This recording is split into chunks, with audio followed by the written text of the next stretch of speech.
pot on the counter in the cottage by the sea has not been empty in 63 years. It sits in a corner where morning light falls through a chipped window, illuminating dust motes that spiral like tiny galaxies. If you press your ear to its clay belly, you will hear something that sounds like breathing. There is a rhythm to its crust.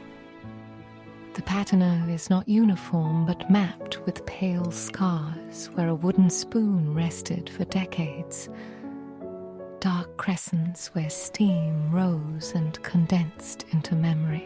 The clay has darkened from the color of wet sand to the color of river stones at midnight, each layer of seasoning adding a new shade to its memory. For years the pot sat in silence. It knew something the children did not. The first question, would anyone ever light the fire again? The pot remembers the hands that first shaped it. In a village where clay was pulled from the riverbank at dawn, kneaded until it breathed, coiled into walls that would hold broth and memory alike. The pot remembers the kiln, the heat that made it hard, the moment it first touched fire and knew what it was for. But the pot also remembers the day it became alive. A grandmother's hands, gnarled and warm, pressing sourdough starter into its clay. The starter was older than the pot itself. It had been carried across an ocean in a linen pouch, fed with rye and patience, allowed to bubble and sleep and bubble again. The grandmother whispered something as she pressed the starter into the clay. The pot could not hear the words, but it felt them settle into its walls like the first layer of seasoning. The candle flickered. Shadows stretched across the clay. Here's what the archaeologists know.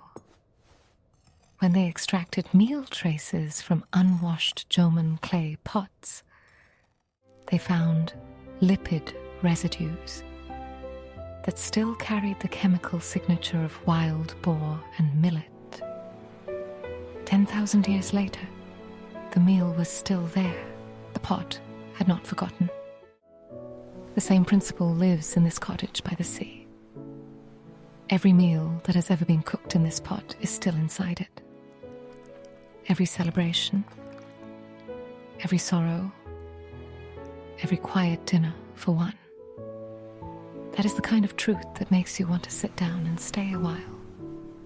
If you feel the pull of it, if you want to keep uncovering stories like these, pots that remember, kitchens that breathe, objects that hold more than they should, then subscribe to this small hearth.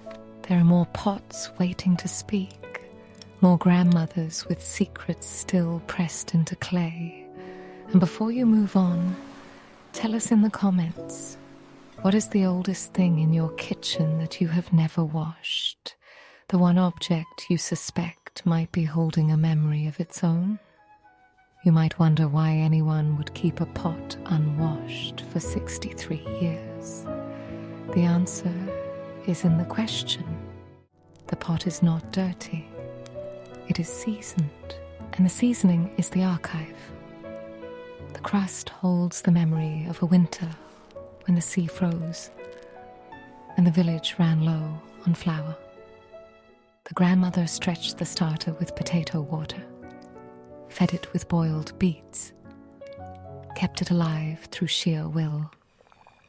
The pot remembers the thinness of that broth, the way the grandmother hummed to comfort herself, the smell of wood smoke mixing with the sour tang of a starter that refused to die. If you have ever caught yourself listening to an old kettle hum when no one is home, you know exactly what this pot feels. It is not alone. It holds the breath of every woman who has stirred it, the warmth of every fire that has kissed its clay, the ghost of every loaf that has risen within its walls, and in Kyoto, who has not washed his nabe in 40 years, insists the seasoning holds the soul of every broth ever cooked within it. He is not speaking metaphorically. The lipid polymerization that occurs when fat meets heat creates a non-stick surface that deepens with use. But the chef knows something the chemistry books do not. The crust is not just a surface. It is a diary written in steam and patience. The pot remembers a wedding feast in 1978. The grandmother wore a dress with sleeves that brushed the clay. She stirred with a cedar spoon, adding pinches of salt that had been ground by her own mother. The pot felt the joy of that day settle into its crust, like the first warmth of spring. The pot remembers a funeral meal in 1992. The grandmother's hands were shaking. She stirred without humming. The pot held the heat for hours after the fire died, as if refusing to let the warmth leave. There is a quiet ache in knowing that every layer of this crust holds a story you will never fully taste, but you can honor it by belonging to the memory. If you want to be part of a community that treasures such things, that sees seasoning as inheritance, not neglect, then subscribe and let this pot's story settle into you.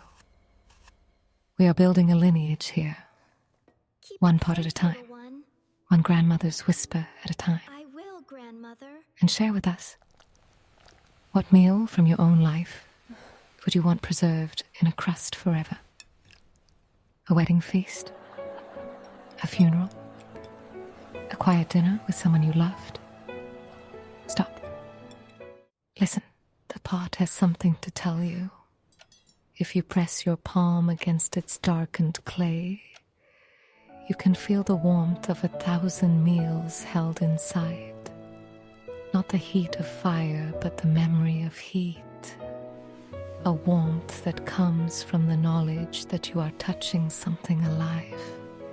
The Japanese kizushi tradition treats seasoned cast iron as a living thing. The patina is proof of a vessel's history, not neglect. Published family recipe inheritance memoirs from Nagasaki describe pots passed down through generations without ever meeting detergent. The crust is the family tree. Every layer is an ancestor. The pot settled onto the cold hearth, its memories swelling with every leftover bubble. It knew something the children did not. The second question: would anyone understand that the crust was not something to remove, but something to inherit? The grandmother grew old. Here, let me. Her hands could no longer stir. Thank you. Her daughter took up the cedar spoon, but she washed the pot. She scrubbed until the clay was pale and clean. The pot felt the memory of the wedding feast, the funeral meal, the winter of thin broth, all of it dissolving down the drain. The grandmother wept when she saw the clean pot. She did not weep for the pot. I miss you so much. She wept for the stories that would never be tasted again. But the pot was patient. It knew that seasoning could be rebuilt. It knew that the clay held a deeper memory, one that no sponge could reach. The daughter learned the hard way that a clean pot made for flat bread, dull broth, a kitchen without ghosts. She stopped washing. She started listening. The candle flickered. Shadows stretched across the clay. The pot is not a container. It is a custodian. It holds the starter that has been alive for 112 years. It holds the breath of a grandmother who whispered secrets to her dough. It holds the warmth of 1,000 meals that will never be eaten again, but will never be forgotten.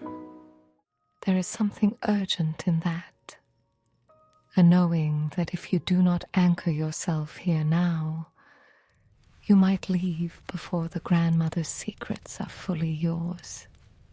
Subscribe now, before the candle burns lower, before the shadows stretch too far. This pot has one more truth to give you, and you should not meet it alone. Before that moment arrives, answer this. If you had to choose one meal to seal into a pot forever, which meal would you choose? And who would you want to taste it 100 years from now?